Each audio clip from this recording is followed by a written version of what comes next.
चलिए आज समझते हैं जयशंकर प्रसाद जी की एक बहुत ही प्रसिद्ध कहानी पुरस्कार।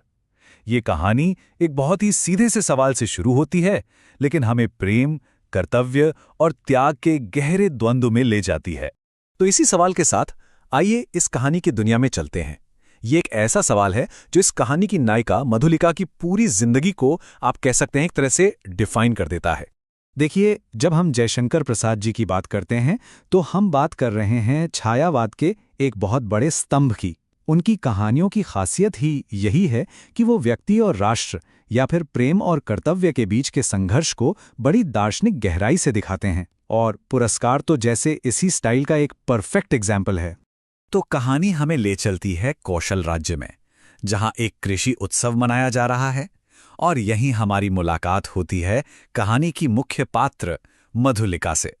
एक ऐसी लड़की जिसके लिए दौलत से कहीं ज्यादा कीमती है उसका स्वाभिमान।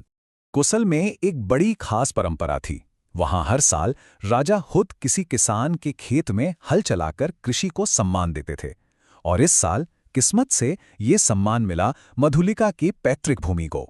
अब इस परंपरा का एक हिस्सा ये भी था कि राजा उस जमीन के बदले किसान को सोने के सिक्कों का पुरस्कार देते थे, लेकिन मधुलिका ये पुरस्कार लेने से साफ इनकार कर देती है, और उसका ये एक संवाद उसके पूरे कैरेक्टर की नींव रख देता है। उसके लिए वो जमीन सिर्फ जमीन का टुकड़ा नहीं, वो तो उसके पुरखों की विरासत है, उसका आत्मसम्मान है, और उसे वो भला कैसे बेच सकती है। बस यहीं से कहानी एक बिल्कुल नया मोड़ लेती है। मधुलिका की जिंदगी में अब एक ऐसे इंसान की एंट्री होती है जो ना सिर्फ उसके सिद्धांतों को चुनौती देगा, बल्कि उसे प्रेम और कर्तव्य के एक ऐसे दौराहे पर लाकर खड़ा कर देगा जहां से फैसला करना बहुत मुश्किल होगा। ये है अरुण, मगध का एक राजकुमार जिसे देश निकाला मिला हुआ है, और उसके दिल में अपना राज्य वापस पाने की एक आग जल रही है।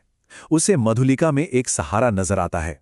वहीं दूसरी तरफ मधुलिका, जो अब तक बिल्कुल अकेली अपनी जिंदगी गुजार रही थी, उसे अरुण के प्यार में एक उम्मीद, एक भविष्य दिखने लगता है।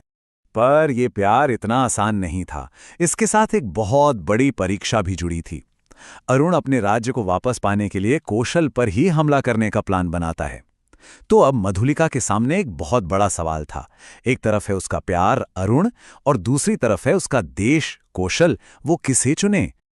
और अब कहानी पहुंचती है अपने क्लाइमैक्स पर। मधुलिका को अब एक ऐसा फैसला लेना था जिस पर सिर्फ उसकी अपनी जिंदगी नहीं, बल्कि अरुण और पूरे कौशल राज्य का भविष्य टिका हुआ था। बहुत कश्मकश के बाद आखिरकार मधुलिका का कर्तव्य उसके प्यार पर भारी पड़ता है। वो बहुत भारी दिल से राजा के पास जाती है और अरुण का सारा प्लान उन्हें बता देती है। एक तरह से अपनी मातृभूमि को बचाने के लिए वो अपने ही प्यार को धोखा दे देती है। तो मधुलिका की दी हुई जानकारी की वजह से कौशल राज्य बच जाता है और अरुण को बंदी बना लिया जाता है। अब राजा मधुलिका की इस वफादारी से बहुत खुश होते हैं और उससे कहते हैं, मांगो, तुम जो भी पुरस्कार मांगना चाहती हो मांग सकती हो, जमीन, सोना, जो भी तुम चाहो। और अब आता है कहानी का वो हिस्सा जो इसे सिर्फ एक कहानी नहीं रहने देता, बल्कि एक फिलॉसफिकल रचना बना देता है। आखिर मधुलिका पुरस्कार में क्या मांगती है? सोचिए जरा, क्योंकि कहानी का असली सार यहीं छिपा है। मधुलिका जमीन या सोना नहीं मांगती, वो राजा से कहती है, मुझे भी अरुण के साथ मृत्युदंड चाहिए। और ये सुनते ही दरबार में मौजूद हर इंसान सन्न रह जाता है। यहां मधुलिका ने पुरस्कार शब्द का मतलब ही बदल दिया। देखिए, उसने अपना कर्तव्य तो निभाया, लेकिन अपने प्यार को धोखा देने की सजा भी उसने खुद के लिए मांग ली। तो ये कहानी हमें क्या सिखाती है? ये बताती है कि असली स्वाभिमान किसी बाहरी इनाम का मोहताज नहीं होता। ये सिखाती है कि हमारे नैतिक मूल्य अक्सर हमसे त्याग मांगते हैं, और जो असली खुशी है वो लोगों की तारीफों में नहीं, बल्कि अपने सिद्धांतों पर टिके रहने में मिलती है। और सबसे बड़ी बात, ये कहानी प्रेम और कर्तव्य के बीच इंसानी जज्बातों के उलझन को बहुत खूबसूरती से दिखाती है। अच्छा, अब जरा उन लोगों की बात कर लेते हैं जो एग्जाम की तैयारी कर रहे हैं। आइए इस कहानी के जो सबसे इंपॉर्टेंट पॉइंट्स हैं उन्हें जल्दी से समझ लेते हैं। तो रिवीजन के लिए बस ये 3 चीजें याद रखिए। पहला, कहानी की मेन थीम्स क्या हैं? स्वाभिमान, प्रेम और कर्तव्य का टकराव। दूसरा, इसका सेंट्रल आइडिया ये है कि असली पुरस्कार कोई बाहरी चीज नहीं है, बल्कि अपने उसूलों पर टिके रहने से मिलने वाली तसल्ली है, भले ही उसकी कीमत कितनी भी बड़ी क्यों ना हो।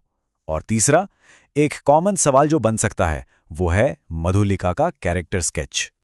और जाते जाते हम आपको इसी एक गहरे सवाल के साथ छोड़े जा रहे हैं। सोचिए, मृत्युदंड मांगकर मधुलिका को असल में मिला क्या? सजा या फिर उसके अपने उसूलों के लिए सबसे बड़ा सम्मान? इस पर विचार जरूर कीजिएगा। अगर आपको पुरस्कार की ये एक्सप्लेनेशन पसंद आई हो तो लाइक, शेयर और सब्सक्राइब जरूर करें और ऐसे ही